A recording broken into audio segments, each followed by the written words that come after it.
show of hands of everyone that likes to camp or backpack, or at least would like to try it out? Great.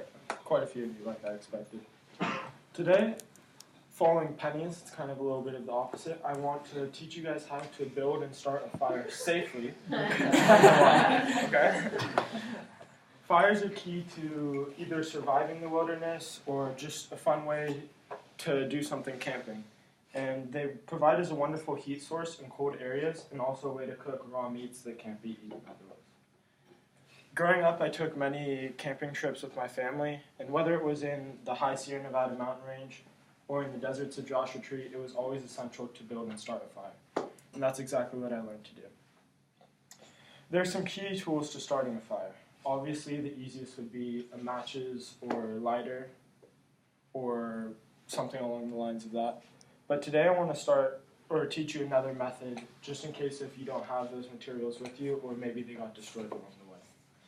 I want to teach everyone how to build and start a fire safely using a simple magnifying glass, along with what ingredients you need to start it. Okay, so for starting a fire using a magnifying glass, first determine whether there's enough sunlight. You generally need the sun to be clear, or the sky to be clear of clouds, or at least have no clouds blocking the sun, in order to utilize the sun with your magnifying glass. So in order to use this method, the sun must be out, which means you have to start your fire during the day and then keep it running into the night.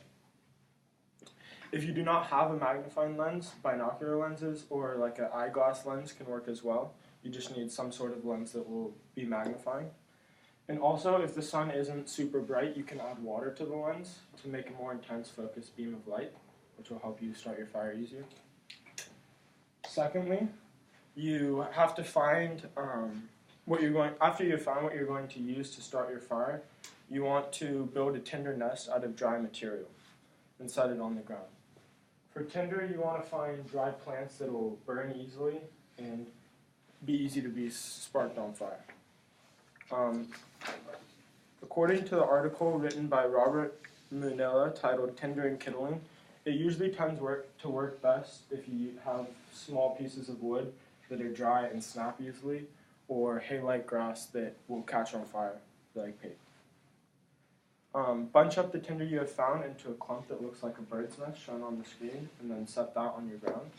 And I just want to say, to be safe, you should surround your fire area with rocks, or maybe dig a hole to put your fire in to ensure it doesn't spread and cause harm to people's houses or the local environment. Third, for starting the fire, tilt the lens towards the sun until the lens creates a small circle of focused light on your tinder nest. You'll probably have to test out holding your magnifying glass at different angles in order to create the most focused beam of light on your tinder, meaning like the thinnest stream, as you can see on the screen how it goes through. And remember, for starting a fire, you want to start with the small, fast-running material and then add larger and larger pieces on top. You can't just go straight to trying to light like a giant log on fire, because it won't work. Fourth, hold the lens in place until the tinder begins to smoke and flame. Keep in mind that fire burns upwards, so always try to light the fire on the lowest point so that the fire can go up.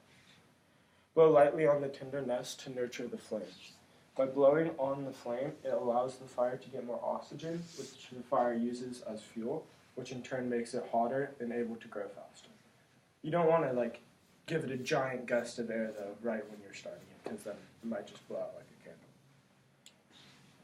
Fifth, or last step, add larger and larger pieces of wood as the fire begins to grow until the fire is the desired size that you want. Start by adding sticks about the size of your finger or two, and then move up to logs like the size of your wrist and keep it going from there.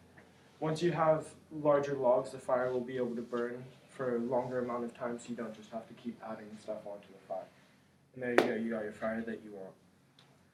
So wrapping up, I hope everyone is able to take something away from what I have taught you in these 5 steps on how to build a fire. And building a fire using a simple magnifying glass can be a great survival tool, or it can just be another way to impress your friends and family with a new, unique method of starting a fire while you're camping. Thank you.